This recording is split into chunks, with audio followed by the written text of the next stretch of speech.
Sir ഈ cinema കാണാൻ വരുന്നവര് മദ്യപിക്കാൻ പാടില്ല, നോൺ വെജ് കഴിക്കാൻ പാടില്ല എന്നൊരു അഭിപ്രായം വന്നിരുന്നു. ചേട്ടാ അതൊരു ഫേക്ക് ന്യൂஸா? அவனோ ஒருத்த போட்டது சோஷியல் மீடியால அதை பத்தி நேஷனல் வைட் டிஸ்கஷன் போயிட்டு இருக்கு. அது எதுக்கு போட்டேன்னு தெரியல. அவனுக்கு யாரோ கேட்டாங்க டீம்ல, யாரா நீ என்னன்னு. அவன் ஒரு தனியா காந்தார பருவன்னு ஒரு பேஜ் போட்டு அதுல ஒரு டிசைனு, என்ன காந்தார டிசைனு போட்டு வச்சிருக்கான் வந்து. அதுல இப்படி எப்படின்னு சொல்லிட்டு இருக்கான் வந்து. அது எங்களுக்கு சம்மதமே இல்லை. இது நாங்க அதுக்கப்புறம் யார் இவன் என்ன பண்றான்னு அது வச்சுக்கிட்டு நிறைய பேர் மீட்டர் ஓட்டிட்டு இருக்காங்க எங்க சோஷியல் மீடியால. அது சும்மா ஃபேக் நியூஸ். அப்படி யார் சொல்லுவாங்க?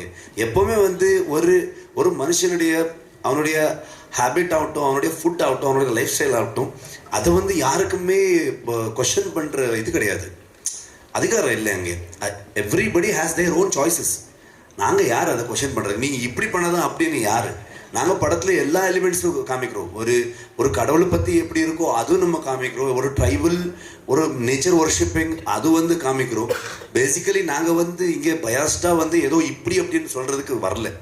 ஃபில்ம் ஒரு ரைட்டர்ஸ், ஸ்டோரி டெல்லர்ஸ் ஆகிட்டு நாம் எப்பவுமே அதை பயாஸ்டாக கூடாது. நாங்கள் என்ன இருக்குது அதை காமிக்கணும். ஸோ அந்த பர்ஸ்பெக்டிவ் உங்களுக்கு தான், நீங்கள் தான் சொல்லணும். அதில் என்ன நல்லது என்ன கெட்டது அது நீங்கள் சொல்லணும். ஸோ நான் எப்பவுமே அது வந்து இப்படி இருந்தால் அப்படி நான் எப்பவுமே அது வந்து ஒத்திக்கவே மாட்டேன். அது ஒரு ஃபேக் நியூஸ். சார்